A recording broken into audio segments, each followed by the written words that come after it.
근데 수업할 때 그냥 조용히 듣고 있을까요? 아니면 아니, 얘기해도 됩니다. 아 그래요? 자, 이번 시간에는 생태계 구성 요소와 환경에 대해서 알아보도록 하겠습니다. 그래서 첫 번째 나오는 내용이 생태계 구성이라고 나와 있다.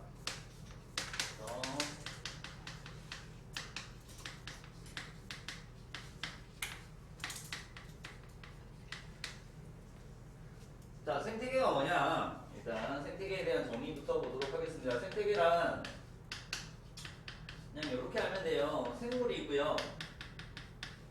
그리고 이 생물이 살 수 있는 환경까지 포함한 것을 생태계라고 보면 됩니다. 그래서 한 지역에 사는 생물이 다른 생물 또는 환경과 어떤 상호작용을 하고 어떤 관계로 밀접하게 이루어져 있는가를 따지는 것을 생태계라고 보면 됩니다. 그래서 책에 보면은요, 한 지역에 사는 생물이 다른 생물 및 환경과 밀접한 관계를 맺으며 영향을 주고받는 하나의 시스템을 생태계라고 합니다. 이 개라고 하는 것이 시스템이죠, 그죠? 그래서 하나의 시스템을 얘기를 한다. 자, 그래서 생태계는 이렇게 둘 거예요. 개체가 있고요. 개체보다 좀 더 큰 범위가 뭐가 있다? 개체들의 군. 모임이라고 해서 개체군이 있고요. 개체군들의 모임, 군들의 집단이라고 해서 군집이라는 것이 있고요. 그리고 얘네들은 모여서 생태계라고 하는 것을 이룹니다. 자, 그럼 개체가 뭐냐? 그냥 단순히 세계도 있지만 하나의 생명체를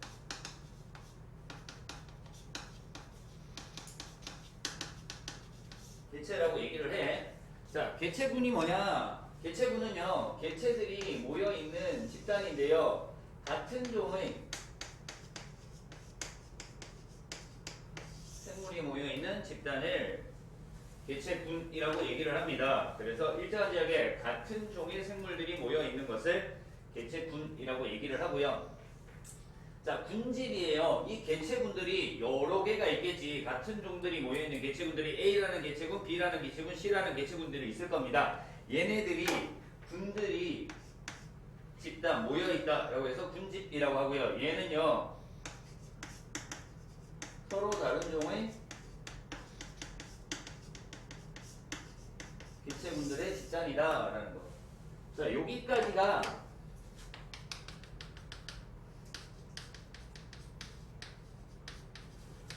생물들의 집단을 얘기를 하는 거고요.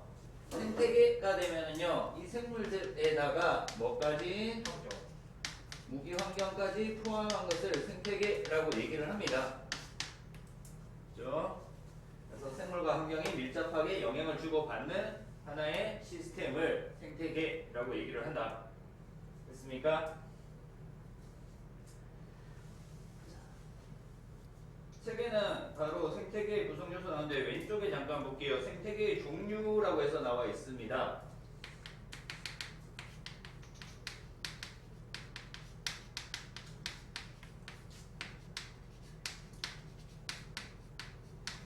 생태계의 종류 나와 있죠. 뭐 나와 있어요? 열대 우림 있고요.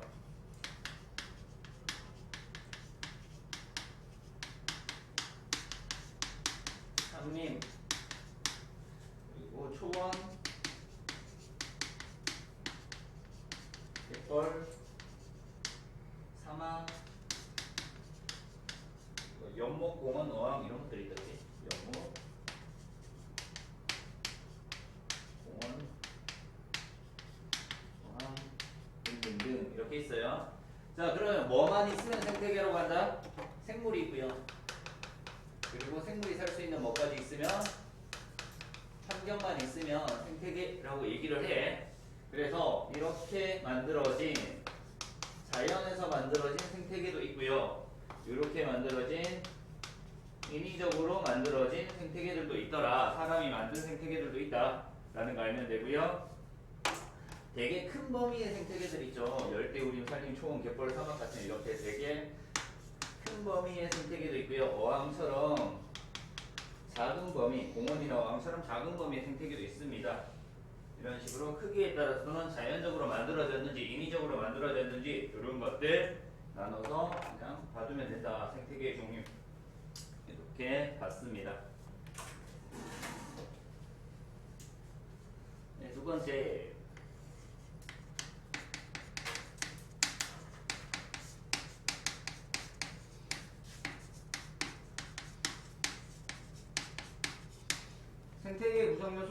됩니다. 생태계 구성 요소를 크게 두 가지로 나눕니다. 첫 번째 생물적 요인과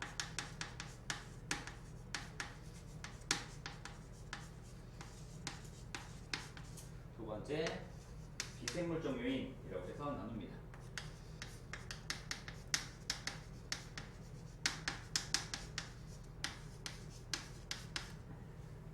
자, 생물적 요인은 크게 세 가지로 나뉘어집니다. 우리 초등학교 때 배웠어요. 이딴 것들 배웠습니다. 생산자라는 것과 소비자라는 놈과 분해자라는 놈, 이렇게 세 가지를 배웁니다. 배웠어요? 초등학교 때? 배웠어요? 얘는요, 유기물을 스스로 생산을 하면 생산자, 유기물을 소비하는 놈은 소비자, 이 유기물을 분해하면 분해자라고 얘기를 합니다. 유기물을 어떻게 하느냐에 따라서 생산자, 소비자, 분해자로 나뉘어집니다. 자, 그래서 유기물을 생산한다는 얘기는 뭐를 통해서? 광합성을 통해서 무기물을 유기물로 합성을 하는 거다. 그래서 식물들이죠. 식물성 플랑크톤 이런 것들입니다. 소비자는요, 섭취하는 거죠. 뭔가 먹는다. 그래서 다른 생물을 잡아 먹음으로 해서 얘가 만들어진 유기물을 먹어서 에너지를 만드는 과정을 소비자라고 얘기를 합니다. 동물들이다. 그리고요, 분해자는요, 뭐 한다? 분해하죠. 사체라든가 죽은 시체라든가 배설물이라든가 이런 것들을 분해하면서 필요한 유기물을 얻는 과정이 분해자다 라는 거. 그래서 세균이라든가 곰팡이라든가 버섯이라든가, 요거 버섯은 분해자예요. 식물이라고 하면 안 돼요. 생산자라고 하면 안 됩니다. 분해자예요. 자, 이런 식으로 나뉘어진다. 그래서 생산자, 소비자, 분해자인데요. 또 다른 말로 이 생산자를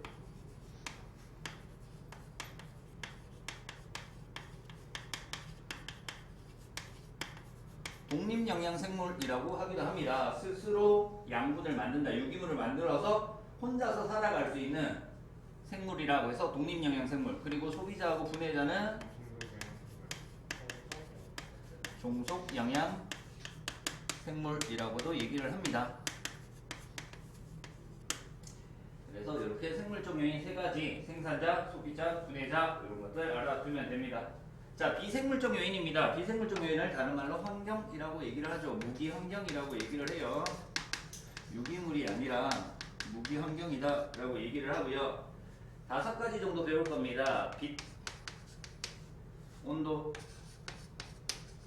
물, 토양, 공기,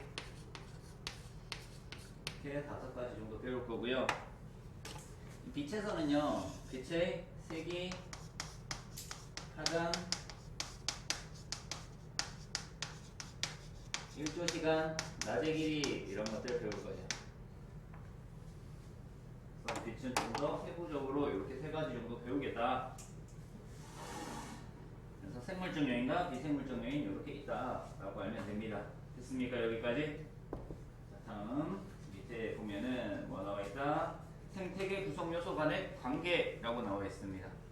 저기를 지울까요?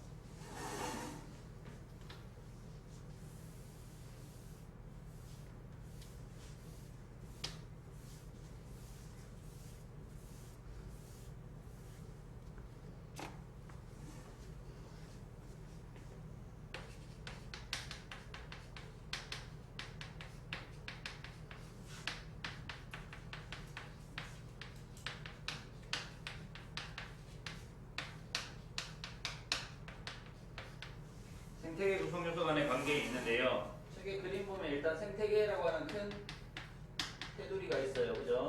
하나의 시스템이 있습니다. 이렇게 생태계가 있고요. 생태계 안에는 크게 둘로 나누어져 있죠. 비생물적 요인과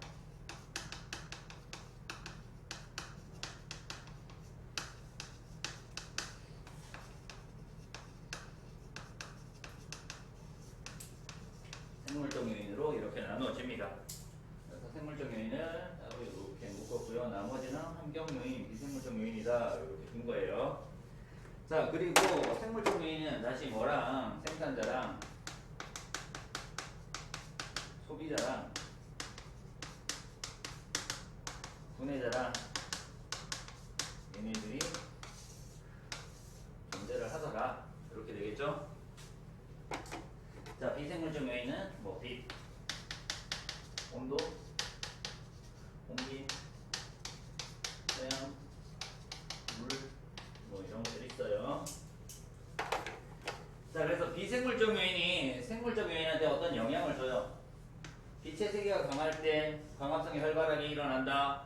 뭐 빛의 세기가 약할 때, 물이 많을 때, 적을 때 이런 환경 요인입니다. 얘를 작용이라고 얘기를 해요. 얘가 작용이면 이 화살표 반대로 일어나는 게 있겠죠. 이렇게 일어나는 거. 그럼 얘를 뭐라고 할까요? 반작용. 그렇죠. 반작용이라고 얘기해요. 생물적 요인이 비생물적 요인. 그래서 광합성이 활발하면 공기 중에 이산화탄소 기체가 줄어들고 산소 기체가 많아진다. 공기의 성분이 변한다. 이런 것들이 반작용에 해당하는 겁니다. 그리고요. 생산자, 소비자 사이에 서로 영향을 주고요. 생산자, 분해자, 소비자, 분해자 사이에 이렇게 서로 영향을 주는 이 과정을 상호작용, 서로 영향을 준다라고 해서 생물체, 생물적 요인끼리에 서로 영향을 주는 과정을 상호작용이라고 합니다. 풀이 많이 자라서 토끼의 개체수가 증가하더라. 뭐 이런 것들 있죠. 그런 것들 보고 생물적 요인 사이에 일어나는 상호작용이다. 그래서 어떤 예시가 나오면 이 예시가 작용에 대한 예시인지 반작용에 대한 예시인지 상호작용에 대한 예시인지를 정확하게 알면 됩니다. 에어컨을 틀고 열심히 공부를 하다 보니까 밀폐된 공간에서 호흡량이 많아져서 공기 중에 이산화탄소 농도가 높아져서 잠이 온대. 이거는 뭐다? 공기의 성분이 변했기 때문에 생물적 요인한테 영향을 줬으니까 작용이라고 하죠. 맞아요? 그러면은 밀폐된 교실 안에서 학생들이 열심히 공부하면서 호흡을 많이 했다. 그래서 공기의 성분이 변했다. 이거는 반작용이죠. 그죠? 그렇게 알면 되겠습니다. 또는 이렇게 열심히 공부하고 있는 상황에서 어떤 한 학생이 졸고 있대. 그래서 다른 학생이 공부하는데 방해를 받아. 이건 뭐다? 상호작용이지. 생물끼리의 영향을 주고받는 거니까 상호작용이라고 하는 겁니다. 그럼에도 불구하고 아직까지 졸고 있죠.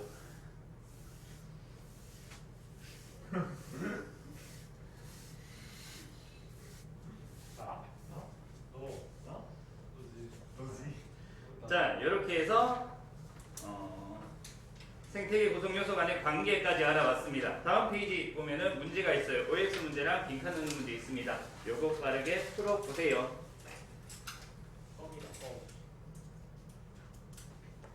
자, 계속해서 보도록 하겠습니다. 266쪽이요. 그래서 생태계 구성 요소와 환경의 다음 내용이죠. 생물과 환경 나와 있습니다. 첫 번째 뭐 나와 있다? 빛과 생물. 그렇죠. 빛과 생물 나와 있어요. 우리 빛은 세 가지 보자라고 했어요. 빛의 색이 볼 거고요. 빛의 파장 볼 거고요. 그리고 낮의 길이인 일조 시간을 볼 겁니다. 네, 첫 번째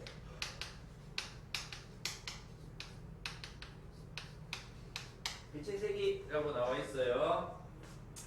자, 식물 나와 있습니다. 빛의 색이와 식물의 종류 나와 있는데 어떤 거냐면은 이런 것들이에요. 우리가 옆에 땅이 있어요. 땅에서 식물이 자랄 건데요. 아래쪽에 풀들이 자라요. 그죠?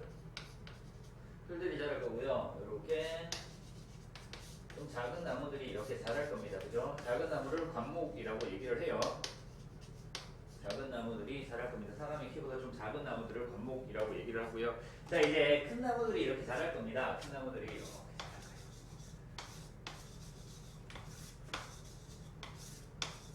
큰 나무들이 자랐어요. 여기에 이제 빛이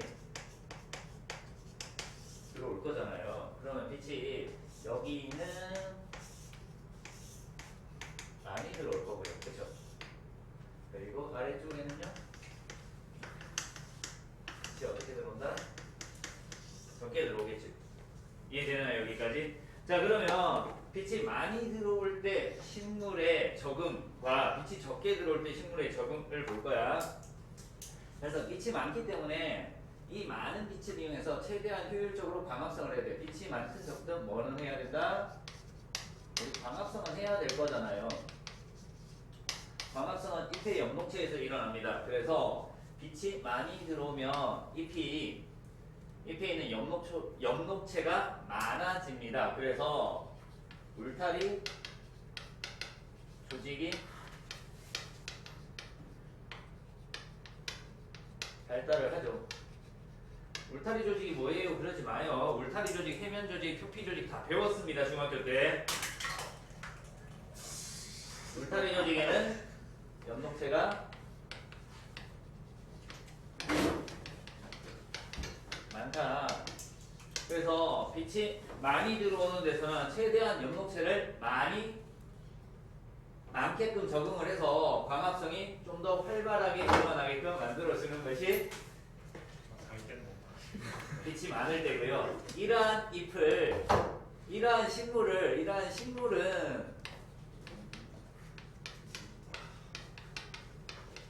양지식물이라고 하고요.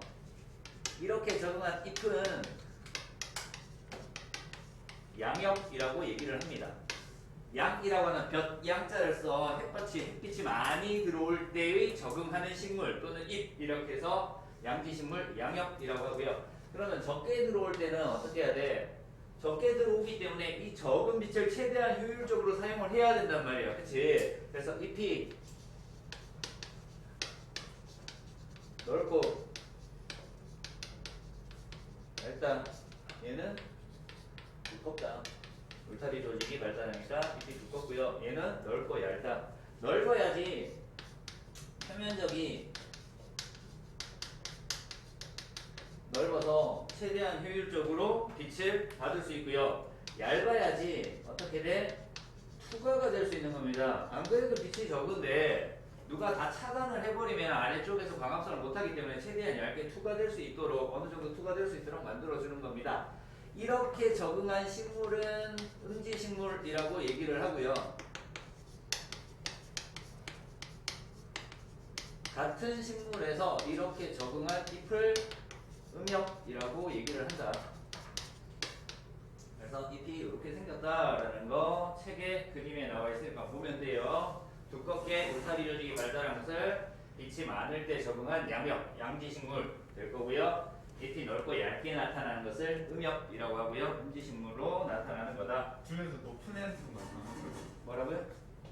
그키 큰 나무에서 나타나는 거예요. 아니에요. 나무의 종류가 다르면은 양지식물, 음지식물이라고 하고요. 같은 나무에서 위쪽, 아래쪽이면은 네. 양엽, 음엽이라고 얘기를 하는 거예요. 양념이 대체로 위에 있는 거예요. 네, 양엽이 위에 있죠. 빛이 많아야지 양엽으로 적응을 하는 거고요. 적응해서 진화를 하는 거고요.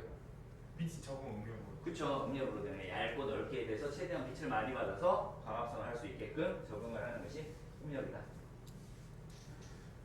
자, 여기에서 학교에서 이상한 거를 가르쳐 주기도 합니다.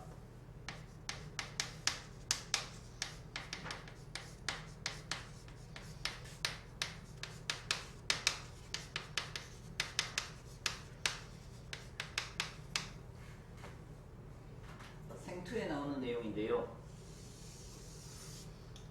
너희 생명쌤이 참 여러 가지 많이 가르쳐 주시잖아요. 그죠? 그렇다. 넣을 수 없어요.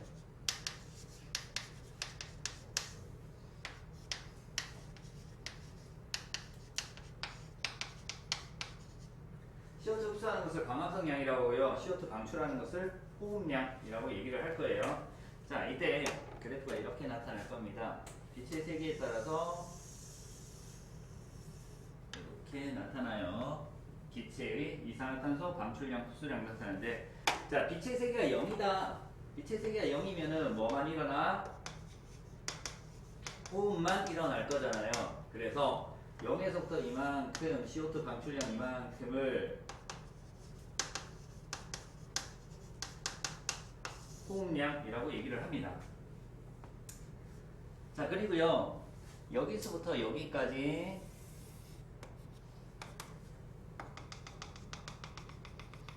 호흡량도 포함해서 이 전체를 총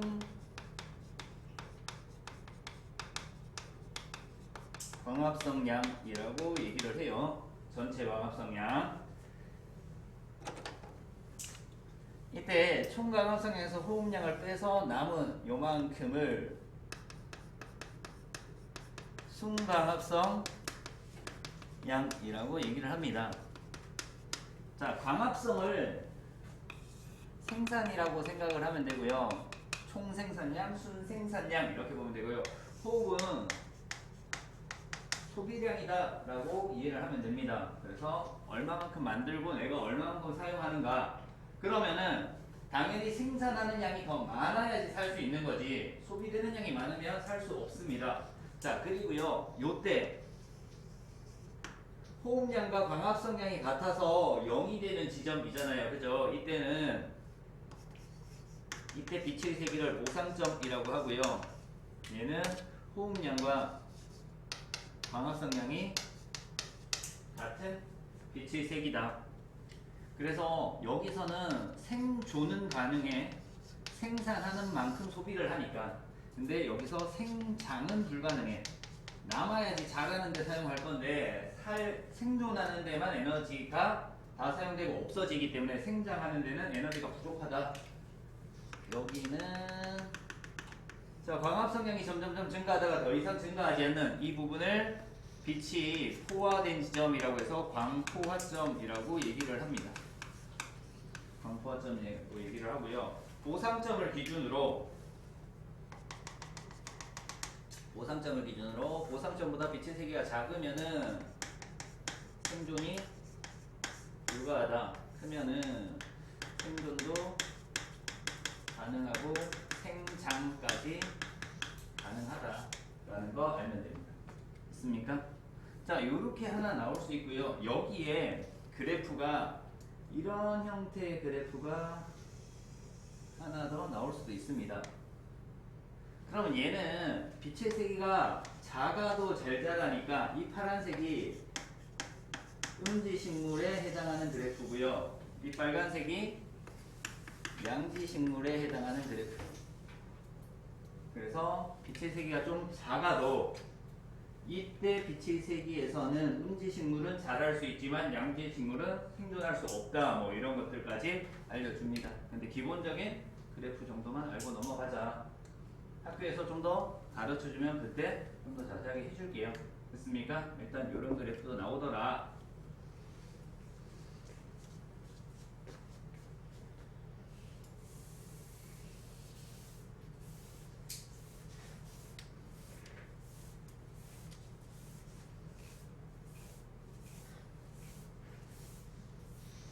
잠깼다고 거짓말하고 또 졸고 있어요. 트윗이라고 이거 저 뜻이.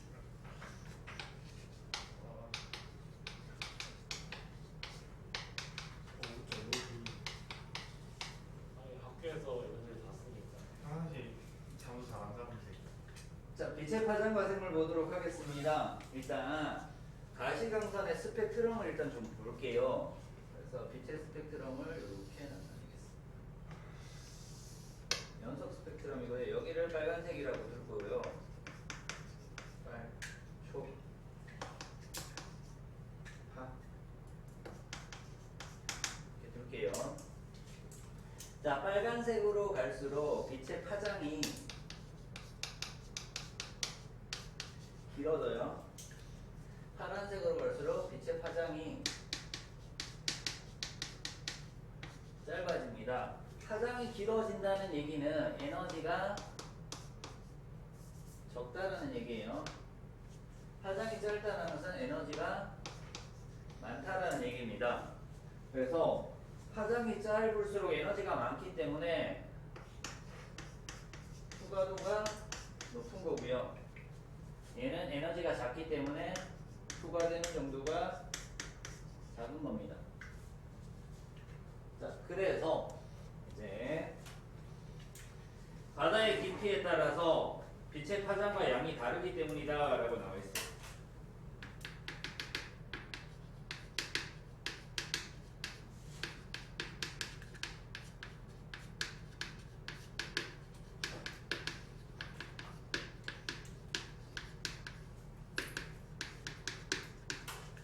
바다 깊이에 따른 해조류의 분포 나와 있습니다.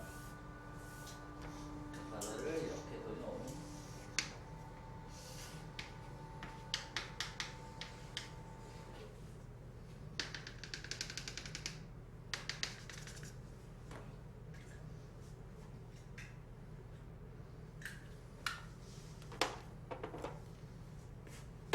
자, 여기서는요 빨간색 파장도 들어오고요 노란색 파장도 들어오고요 파란색 파장도 이렇게 들어올 거예요. 자, 깊이에 따라서 빛의 종류에 따라서 파장에 따라서 어디까지 들어오는지 나와 있어요. 그래서 얕은 곳에서는 빨간색, 노란색, 파란색의 모든 빛의 파장이 다 들어옵니다. 그래서 육상식물하고 동일한 뭐가 제일 많다? 녹조류가 존재를 해요. 녹색 해조류, 녹조류 존재를 하고요. 그리고 여기에 뭐도 존재를 해? 갈조류라고 하는 것도 존재를 해요. 그리고 당연히 홍조류도 존재를 해요. 근데 주로 녹조류가 존재를 하더라. 그래서 녹조류는 어떤 빛, 붉은색 빛의 파장을 흡수해서 광합성에 사용을 합니다. 그래서 녹조류가 붉은색, 빨간색 빛의 파장이 있을 때, 빨간색 빛이 있을 때는 녹조류가 존재를 하는데 좀 더 깊은 곳에 들어가니까 빨간색 빛이 들어오지 않는 깊이에서 뭐가 주로 나타난다? 이제 갈조류가 주로 나타나고요. 여기 홍조류가 존재를 하죠. 근데 이 녹조류는 더 이상 존재하지 않더라라는 거. 빨간색 빛의 파장이 들어오지 않기 때문에 녹조류는 살 수 없고요. 노란색과 파란색 빛이 들어오기 때문에 갈조류, 홍조류만 생존할 수 있다. 자, 더 깊은 곳에 가니까 뭐만 존재해? 파란색 빛의 파장만 들어오니까 파란색 빛과 어떤 관계? 보색 관계의 색깔을 가지고 있는 누구만? 홍조류만 이 빛을 흡수할 수 있으니까 홍조류만 살아남고요. 갈조류도 더 이상 존재하지 않더라라는 겁니다. 그래서 바다의 깊이에 따라서 들어올 수 있는 빛의 파장이 다르기 때문에 이 파장을 이용해서 생존할 수 있는 해조류의 종류도 달라지더라라는 걸 알 수 있습니다. 됐죠? 근데 잠시만요. 뭘 잠시만요. 저 진짜 딱 hun사모가 빨리 나오죠. 그래서 여기는 카레랑 핵함 이런 것들이 이해가 될 거고요. 그리고 여기서는 갈조류는 미역이랑 다시마, 그리고 홍조류 같은 경우에는 김이랑 오목가사리 이런 것들이 가장 대표적인 예가 되더라라는 거 알면 됩니다. 그래서 바다 깊이에 따른 해조류 분포까지 알아봤습니다.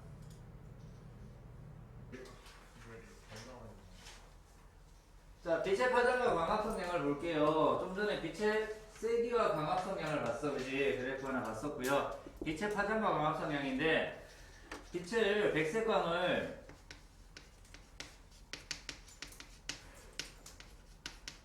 분광기에 통과를 시킬 거예요.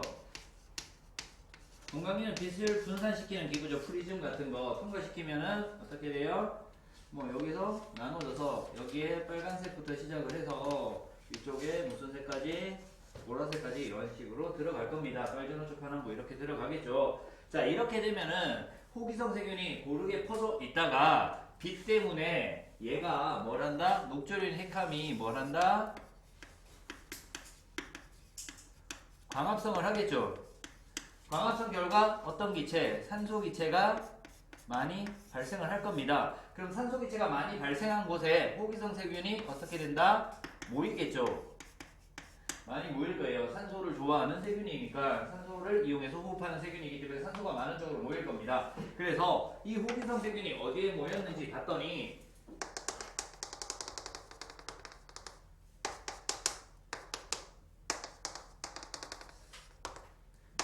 여기에 많이 모이더라. 어디에? 빨간색 빛의 파장과 그리고 어디? 파란색 빛의 파장 요 두 군데에 많이 모였다라는 거. 그러면 녹조류인 핵함이 광합성에 사용하는 빛의 파장은 주로 어떤 빛을 사용한다? 붉은색이나 빨간색이나 파란색 빛의 파장을 광합성에 사용하더라 라는 사실을 알 수 있는 실험이었습니다. 됐습니까? 잠깐만요.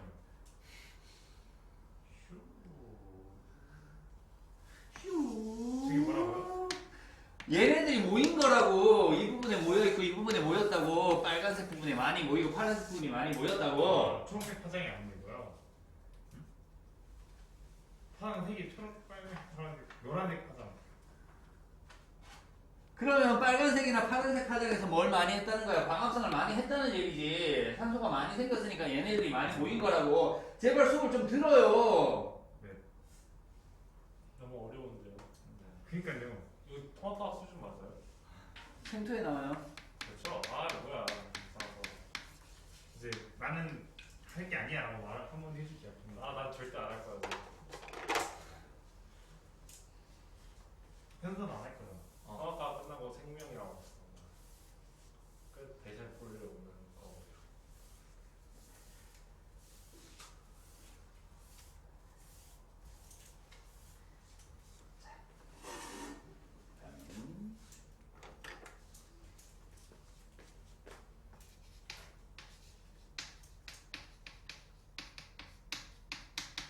저 생투예요. 1초씩.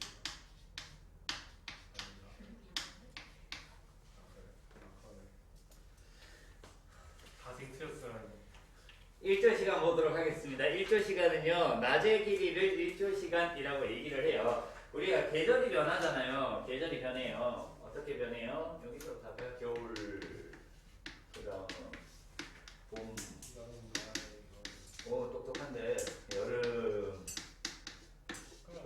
가을, 겨울 이렇게 돼요. 자, 그럼 겨울에서부터 여름까지 쭉 갈 때 낮의 길이가 어떻게 돼요? 길어지죠. 그럼 여름철부터 겨울철로 이렇게 갈 때 낮의 길이가 어떻게 돼요? 짧아지죠. 다들 알고 있는 거죠? 당연하죠. 몰랐잖아. 낮의 길이가 길어지는 봄에 낮의 길이가 짧아지는 가을에 어떤 현상들이 나타나는지를 지금부터 볼 겁니다.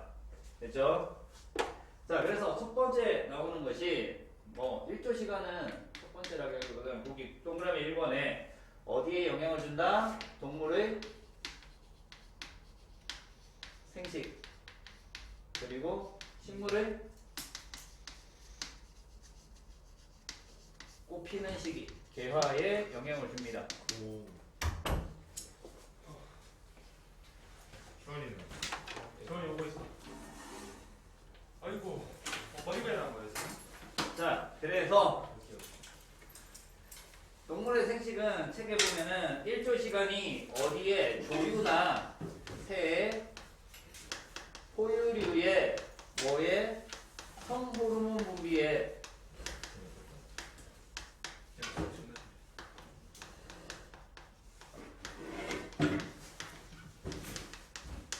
영향을 주기 때문에 동물의 생식과 관계가 있다라는 거. 그래서 1조 시간이 길어지는 봄은 옆에서 정리를 했죠. 1조 시간이 낮의 길이가 길어진다. 1조 시간이 길어지는 곳에서 누가 꾀꼬리 같은 경우에는 번식을 하죠. 조류들. 그리고 가을에 번식하는 것들은 누가 있다? 노루 이런 것들이 있어요. 그래서 이런 얘들 알아주면 됩니다. 송어 이런 것도 있죠. 그래서 얘네들이 이때 번식을 하더라. 이렇게 알면 되고요. 자, 그리고 동물들 더 볼 거예요. 동물의 행동 나와 있습니다. 동물의 행동. 어떤 행동들을 해? 온대 지역의 곤충은 이렇게 씁니다. 곤충들이 있는데요. 곤충이 뭐 한다? 겨울잠을 자는 것도 낮의 길이가 1조 시간이 어떻게 되기 때문에 짧아지기 때문에 겨울잠을 자는 거다. 자, 동물의 겨울잠은 온도가 낮아지기 때문에 자요. 그죠? 파충류라든가 뭐 양서류, 개구리라든가 뱀, 그리고요 포유류 중에서 곰이라든가 이런 것들이 겨울잠을 자는 이유 온도가 낮아져서 겨울잠을 자는데 곤충은 뭐 때문에? 낮의 길이 때문에 겨울잠을 자더라 라고 알면 됩니다. 자, 그리고 이른 봄에 낮의 길이가 길어지면 활동을 시작하고 번식한다 뭐 이런 것들 나와 있고요. 그래서 동물은 이 정도 가면 돼요. 자, 이제 식물의 개화 보도록 하자. 개화라고 하는 것은 꽃이 핀다 라고 알면 돼요. 꽃이 피는 시기입니다. 이렇게 나와 있어요. 이렇게 D 그래프가 두 개 나와 있고요. 그리고 이렇게 점선으로 해서 12시가 뭐 이렇게 나와 있단 말이에요. 여기에 밤이라고 색칠이 되어 있고요. 여기에 밤이라고 색칠이 되어 있죠. 그러면 여기서 여기까지가 낮의 길이니까 낮의 길이가 길다. 얘는 낮의 길이가 짧다. 자, 여기서 어떤 식물이 있는데 A라는 꽃과 B라는 꽃이 식물이 있는데요. A라는 꽃이 이때 개화를 하고 이때는 개화를 안 해요. 얘가 이때 꽃이 피고 이때 꽃이 안 피어요. 그러면 낮의 길이가 길 때 꽃이 피었으니까 얘가 뭐 낮의 길이가 길 때 꽃이 피는 장일 식물. 길 장자 쓰는 거지. 낮이 긴 식물. 해가 길게 떴을 때 꽃이 피는 식물이라고 해서 장일 식물이라고 하고요. B 같은 경우에는 낮의 길이가 짧을 때 꽃이 폈으니까 B는 짧은 낮 장일 식물이라고 얘기를 합니다. 그래서 장일 식물은 언제 꽃이 핀다? 봄에 꽃이 피는 식물입니다. 거의 대부분의 식물들은 꽃이 봄에 피죠. 그래서 책에는 붓꽃 정도 나와 있네요. 붓꽃은 봄에 꽃이 피더라 라는 거예요. 자, 그리고 단일 식물은 언제 꽃이 핀다? 가을에 꽃이 피는 식물들입니다. 가장 대표적인 게 코스모스 있고요. 그리고 가을 국화 이런 것도 있어요. 얘네들은 가을에 꽃이 피더라 라는 거 같이 알아두면 됩니다. 그래서 식물의 개와 낮의 길이에 의해서 낮의 길이가 길 때 꽃이 피는 식물을 장일식물, 낮의 길이가 짧을 때 꽃이 피는 식물을 단일식물이라고 얘기를 합니다. 됐죠? 이렇게 해서 빛에 대한 내용들 정리를 했습니다. 자, 다음 온도와 생물 보도록 하겠습니다.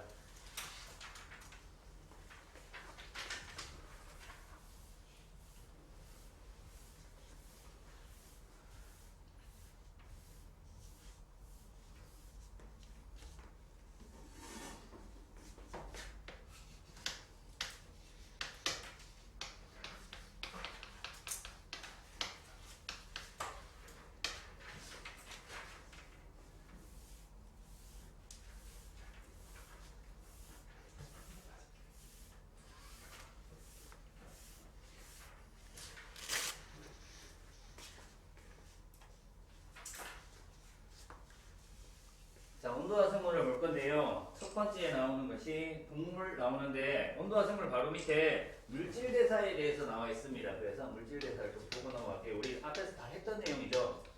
자, 물질대사는 뭐가 관여한다라고 했니? 물질일까요? 네, 에너지. 효소가 관여하죠. 배우는 거예요. 효소의 주 성분이 뭐였어요? 단백질, 프로틴. 단백질입니다. 자, 그럼 이 단백질의 입체 구조에 대해서 배웠습니다. 그죠? 네. 입체 구조에 대해서 배웠고요. 이 입체 구조에 따라서 단백질의 종류가 결정이 되는데요. 그럼 단백질의 종류가 결정되면 효소의 종류가 결정이 될 거야. 그럼 이 입체 구조는 뭐에 의해서? 열, 온도,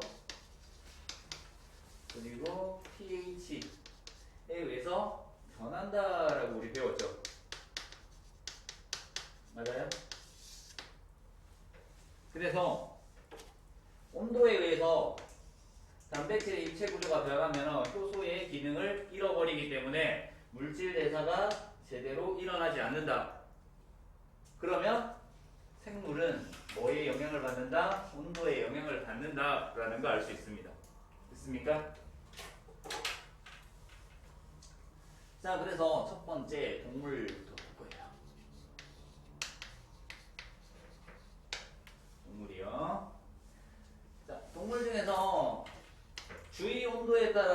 체온이 변하는 동물인 변온동물이 있고요. 주위 온도가 변해도 체온이 변하지 않는 정온동물이 있습니다. 정온동물은 조류나 포유류가 정온동물이고요. 변온동물은 어류, 양서류, 파충류 같은 것들이 변온동물입니다. 자, 변온동물 같은 경우는 겨울이 됩니다. 온도가 낮아지면 체온도 어떻게 돼요? 낮아지죠.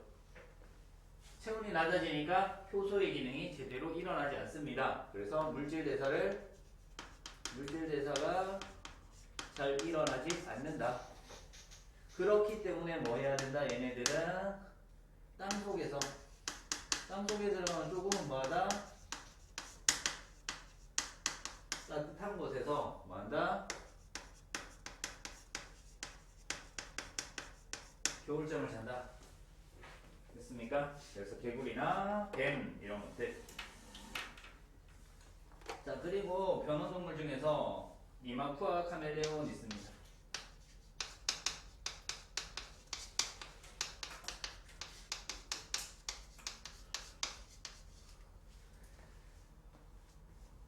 자, 두 가지 볼 거예요. 더울 때랑 빛이 강할 때 이렇게 되겠죠. 그러면은 뜨거워져요, 그죠? 추울 때 빛이 약할 때, 열이 약할 때 이렇게 될 거예요. 자, 더울 때는 얘 뭐한다? 우리 얘 카멜레온 몸의 색깔이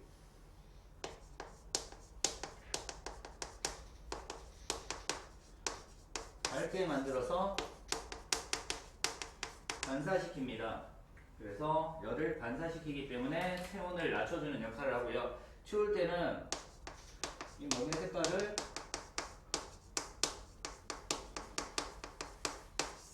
어둡게 만들어서 흡수하겠죠. 그래서 체온을 높게 만들어주는 역할을 합니다. 됐죠? 이렇게 해서 변온동물이 온도에 의해서 적응하는 예 알아봤습니다. 이제 정온동물 보도록 하겠습니다. 정온동물은요, 추울 때랑 더울 때 일단 먼저 봐야 돼요. 추울 때랑 더울 때 볼 건데요. 일단 겨울 먼저 할게요. 여기서처럼 겨울이 되면은요, 먹이가 부족해지기 때문에 겨울잠을 자는 동물들도 있다. 그래서 얘네들이 대표적인 예가 곰 이런 것들이죠. 그리고 박쥐도 나와 있네요. 얘네들이 겨울잠을 자더라 라고 하면 돼요. 자, 근데 겨울잠을 대부분은 안 자 정원동물들은. 그래서 추울 때 적응할 수도 있고요. 더울 때 적응하는 것들 볼 거예요. 일단 추울 때 기본적으로 뭐 한다? 깃털이나 털이라든가 아니면 피하 지방층이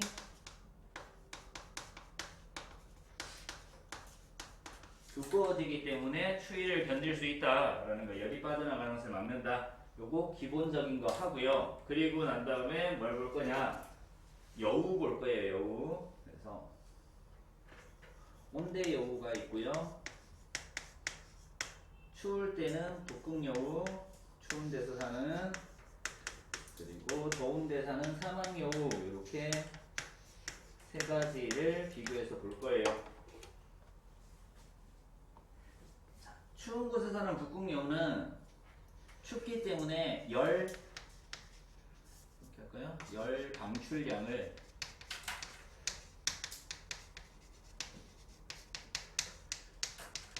감소시켜야 되고요. 얘는 증가시켜야 돼요. 열 방출량을 감소시켜야지 온도를 유지할 수 있는 거고요. 열 방출량을 최대로 증가해야지 체온을 낮춰줄 수 있는 거죠. 그리고 열 발생량을 증가시켜줘야 되고요. 얘는 감소시켜줘야 됩니다. 그래서 열 발생량은 몸집, 몸의 크기. 그래서 몸집이 크다. 얘는 작다. 이렇게 돼요. 그래서 세포가 많으면 몸집이 크겠죠. 그럼 세포가 많으면 세포호흡이 활발하게 일어나기 때문에 열이 더 많이 발생을 할 겁니다. 몸집이 작기 때문에 세포호흡이 그만큼 적게 일어난다. 그래서 열이 적게 발생을 한다 라고 알면 되고요. 자, 열 방출량은요 뭐하고 관계 있냐면 표면적하고 관계가 있어요. 그래서 말단부라고 될 거예요. 끝부분 말단부. 그래서 표면적이 어떻다? 작다. 그래서 몸의 말단부가 작아진다. 귀가 조그만하고요. 코도 작고요. 뭉툭하고 이렇게 되는 거고요. 얘는요. 표면적이 크다. 말단부가 커지다. 그래서 다른 것들에 비해서 귀가 크다. 끝부분이 큼직큼직하게 넓게 나타나더라. 그래서 이렇게 비교할 수 있다. 책에 있는 내용 비교해 줄 수 있으면 돼요. 복궁여우, 온대여우, 사막여우 세 가지 비교할 수 있으면 되고요. 자, 옆에 보면은요 호랑나비도 하나 나와 있어요. 그죠? 책에 오른쪽에 호랑나비 하나 나와 있습니다.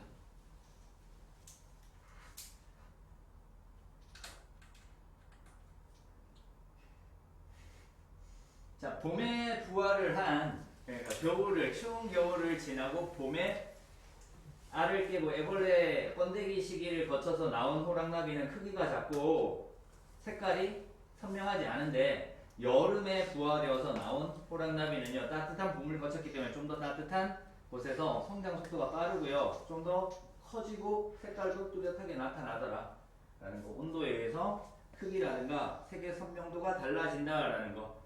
자, 이 호랑나비는 생2에 나오는 내용이에요. 생명과학 2에 나오는 그림이니까 그렇게 알면 되고요. 이제 식물 볼게요. 동물 봤으니까 식물 어디다 정리를 할까요?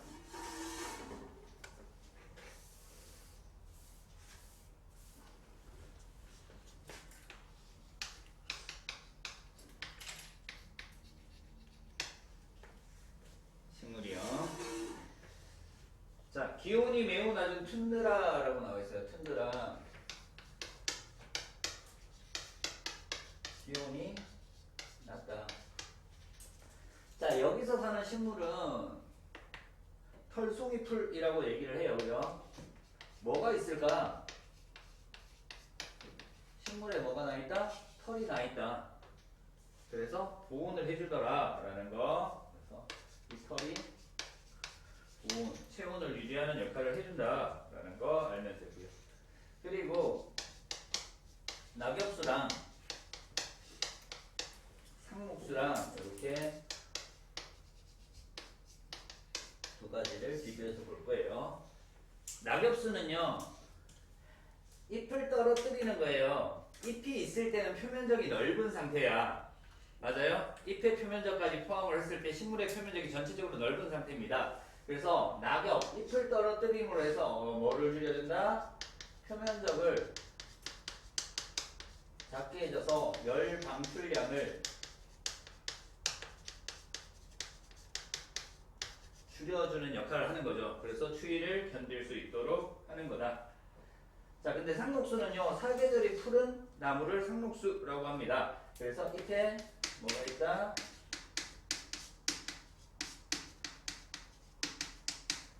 큐티클층이 있습니다.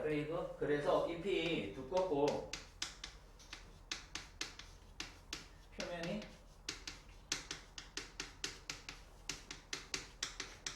반짝인다, 윤이 난다 라는 거. 그래서 두꺼운 잎을 떨어뜨리지 않고 보호를 하면서 큐티클층으로 이루어져 있기 때문에 보온이 된다, 체온이 유지된다. 그래서 잎을 떨어뜨리지 않고 살 수 있다 라는 것까지 알면 됩니다. 큐티클층이 뭐였습니까? 잎을 보면은요 잎이 반짝반짝 윤이 나는 잎이 있고요 그냥 윤이 나지 않는 잎이 있습니다. 식물의 잎을 보면 본 적은 있어요? 그 반짝반짝하게 윤이 나는 잎에 표면에 덮여 있는 약간 코팅되어 있는 거라고 생각을 하면 돼요. 그 코팅층을 큐티클층이라고 얘기를 합니다. 곤충도 보면은요 곤충 껍질이 그냥 반짝이는 껍질을 가지고 있는 곤충이 있는 반면에 그냥 약간 반짝이지 않는 표면을 가지고 있는 곤충도 있죠. 알아요? 사슴벌레라든가 장수풍뎅이 이런 것들은 껍질이 약간 반질반질하죠. 그죠? 매미 껍질 같은 경우에도 약간 반질반질하죠.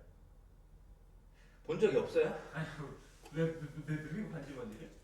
매미 머리 부분 반질반질하지 않아요? 아 머리 부분 반질반질하죠. 근데 그렇지 않은 것들도 있죠. 벌 이런 것들 잡아보면 반질반질한 부분이 있어요. 아 잡아본 적이 없는데. 잡아본 적 없어요? 모기 반짝이는 부분 있어요? 본 적이 없어요? 눈 반짝이지 않을까요? 그냥 눈이 반짝인다고요? 어쨌든요. 자 이렇게 나와 있고요. 큐티클층 뭐 하는 곳이냐면 수분 증발 방지합니다. 일단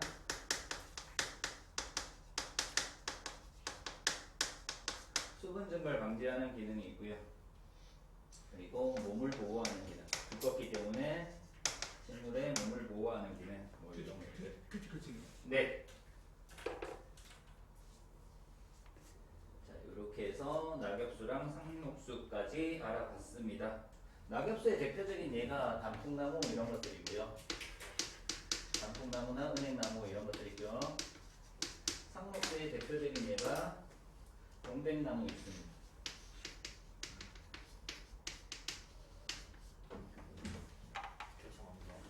네, 이렇게 해서 식물까지 알아봤습니다. 이제 물과 생물 보도록 하겠습니다. 물과 생물이요.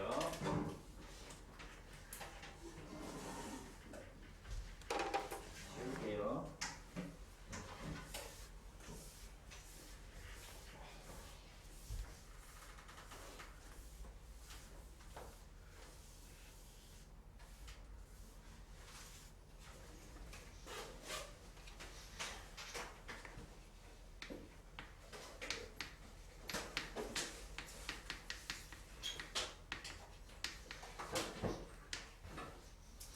사람은 체내에 물이 한 70% 정도 가지고 있어요. 그죠? 물이 그만큼 중요한 역할을 합니다.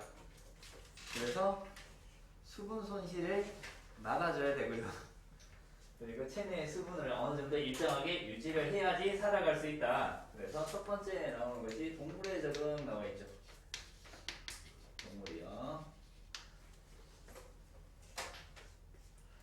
자, 동물인데 일단 수분 증발 방지부터 볼게요.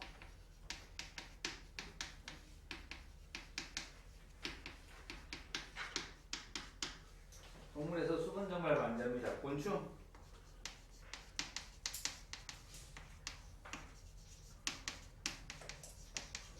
몸 표면이 키티질로 되어 있다. 딱딱한 껍질로 되어 있고요. 여기에 플러스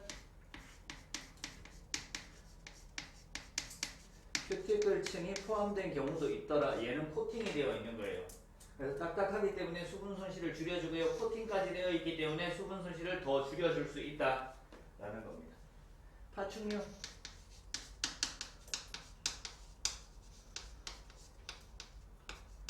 몸이 비늘로 덮여 있다.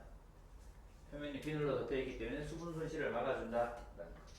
조류나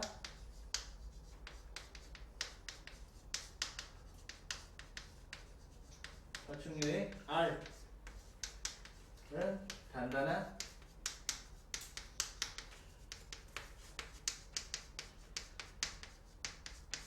껍데기로 되어 있기 때문에 수분 증발을 막아주더라.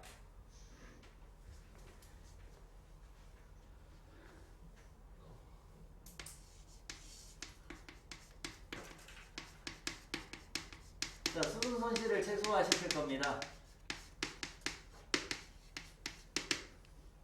그래서 사막에 사는 동물들이에요. 사막에 사는 동물들인데요. 일반적으로 물이 적은 사막에 사는 동물들인데요.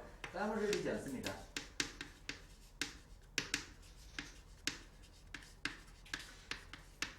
거의 대부분은 땀을 잘 흘리지 않는 동물들이 많아요. 그래서 땀을 흘리지 않기 때문에 수분 손실을 막아주고요. 그리고 오줌을 누는데 농도가 높은 오줌을 넣어요. 그래서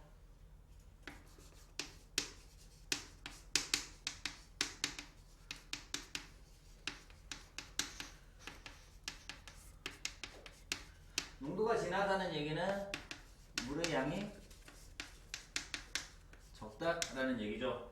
그래서 수분 손실을 최소화함으로 해서 체내의 물을 유지하는 역할을 한다라는 거. 그렇죠? 이렇게 해서 동물의 수분 증발 방지 방법, 수분 손실 최소화하는 방법 이렇게 알아봤습니다. 자, 이제 식물의 적응을 볼 겁니다. 식물은 계속 이쪽으로 넘어오네요. 지금 좀 찔.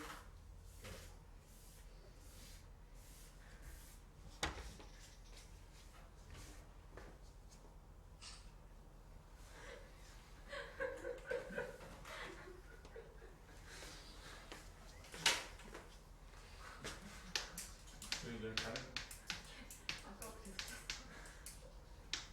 식물이에요. 식물. 이게 아니야. 자, 일반적으로 온대 지역에 사는 식물이 있어요.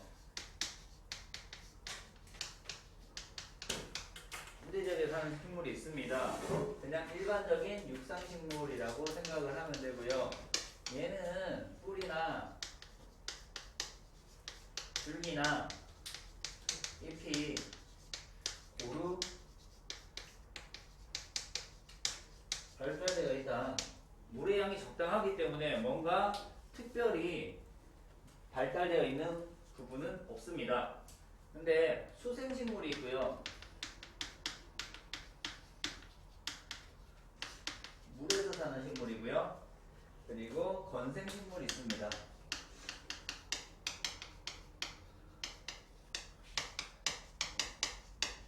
건조한 지역, 사막 같은 건조한 지역에서 사는 식물입니다. 일단 건생식물부터 볼게요. 물이 없대요. 건조하기 때문에 물이 없지. 그래서 뭐가 있어야 돼? 물을 저장하고 있는 저수 조직이 발달한다. 물을 저장할 수 있는 조직이 발달을 하더라 라는 걸 알 수 있고요. 그리고 뭐가 발달할 것 같아? 뿌리가 발달한다. 물을 최대한 많이 흡수하기 위해서 뿌리가 발달돼야 되겠죠. 가끔 비가 오는데 그 비가 올 때 최대한 많은 양의 물을 흡수하기 위해서 뿌리가 발달하고요. 그리고 선인장 같은 경우에는 수분 손실을 막기 위해서 잎이 뭐로 변했다? 가지로 변해 있기 때문에 수분 손실을 막아준다. 이런 것들 건생식물의 적응 보면 되고요. 선생님 이거 가시가 표면적이 작아져서 수분이 델팔 나가는 거예요? 증산작용이 일어나지 않습니다. 아, 잎의 뒷부분에서 기공이 존재해서 증산작용이 일어나는데 가시로 변해서 증산작용이 일어나지 않기 때문에 나타나는 현상이고요. 자, 수생식물 나와 있어요. 수생식물. 자, 물에서 살기 때문에 물이 충분해요. 그래서 관다발이랑 뿌리가 발달하지 않는다. 없어진다. 대신에 공기가 부족하기 때문에 잎이 공기 중에 있는 게 아니라 물 위에 떠 있기 때문에 공기가 부족해요. 그래서 물 위에 떠 있을 수도 있고요. 공기도 많이 필요하기 때문에 통기 조직이 발달을 합니다. 관다발이랑 뿌리가? 네, 관다발이랑 뿌리는 발달하지 않고요. 관다발이 뭐예요? 물관이랑 체관 같은 것들이 관다발이죠. 물의 이동 통로, 양분의 이동 통로. 그래서 물의 이동 통로가 발달하지 않는다. 왜? 물이 많기 때문에 굳이 물을 이동시킬 필요는 없다. 통관 조직? 네? 아니. 통기 조직, 공기가 이동하는 통로, 그리고 공기를 저장하는 부분이 발달되어 있다. 그래야지 얘 때문에 어떻게 된다? 물 위에 뜬다. 그런 거예요. 물 위에 떠서 생활할 수 있다. 자, 이렇게 해서 식물의 물에 대한 적응 알아봤습니다. 자, 이제 다음 페이지 토양과 생물 보도록 하겠습니다.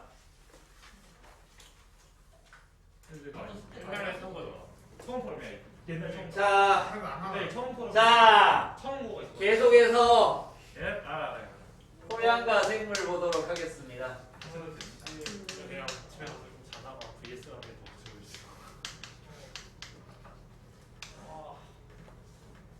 토양과 생물이요. 자, 토양기라고 하는 것은 생물의 서식지, 삶의 터전을 제공을 한다, 뭐 이런 것들 나와 있어요. 서식지로 사용이 됩니다. 그리고요, 토양은 무기염료랑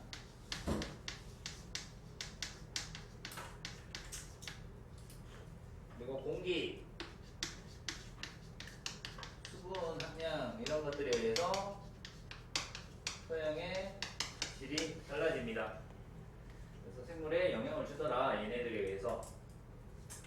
첫 번째 보면은 뭐 지렁이나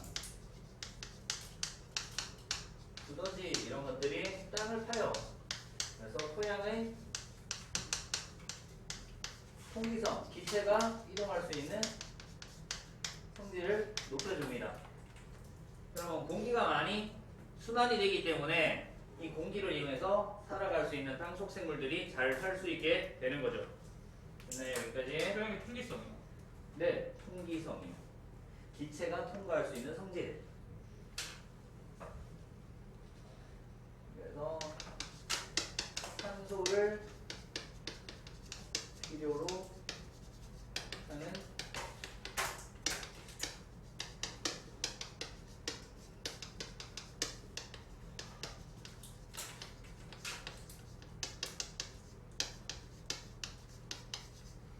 산소를 필요하는 땅속 생물에게 산소를 공급해 줄 수 있기 때문에 잘 살 수 있도록 만들어 줍니다. 두 번째, 미생물들이 있어요. 토양 속에. 미생물은 분해자죠. 분해자가 있다. 그래서 동식물의 생물의 사체나 배설물을 분해해서 양분을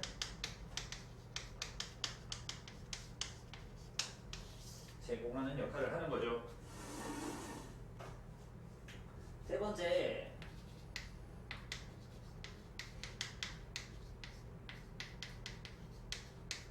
토양의 깊이에 따라서 공기의 함량이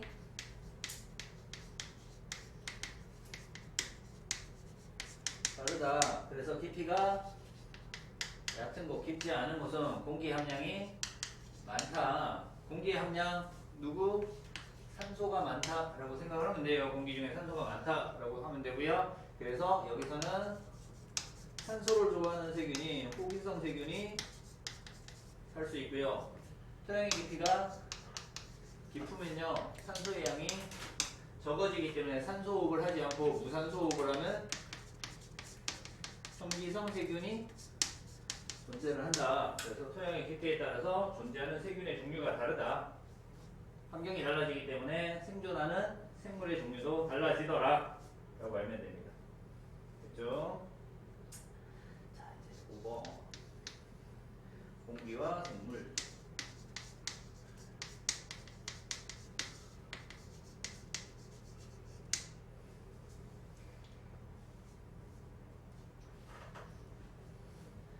자, 공기는요, 질소가 78% 들어있고요. 그리고 산소가 21% 들어있어요. 그리고 아르곤이 0.93% 정도 들어있고요. 그리고 이산화탄소가 0.03% 들어있고 나머지 0.04%가 다른 비활성 기체 기타 이렇게 들어있습니다. 자, 나머지는 반응을 안 할 거고요. 산소에 의해서 뭐한다? 호흡을 할 수 있고요. 이산화탄소를 가지고 뭐한다? 광합성을 할 수 있는 거다. 그래서 호흡과 광합성을 할 수 있는 기체 성분이 존재를 한다라는 거. 자, 첫 번째 나오는 것이 뭐 나온다? 공기에 광합성에 필요한 이산화탄소, 호흡에 필요한 산소가 들어있다 라고 나와 있는 거, 이게 첫 번째고요. 두 번째, 고산지대에 나와 있습니다. 고산지대는 높이가 높다. 자, 높이가 높아지면요 공기의 양이 많아져요, 적어져요? 좋아요. 공기의 양이 적다. 그래서 산소의 양이 적다. 근데 사람이 살아갈 때 필요한 산소의 양은 정해져 있는데 높은 곳의 산소의 양이 적기 때문에 산소를 운반하는 적혈구의 수는 어떻게 돼야 돼요? 맞아요. 많아져야 한다. 그래서 고산지대에 사는 사람은 적혈구 수가 많다라는 거 알 수 있습니다. 이렇게 적응을 하더라. 자, 그 다음 나무 있습니다. 나무.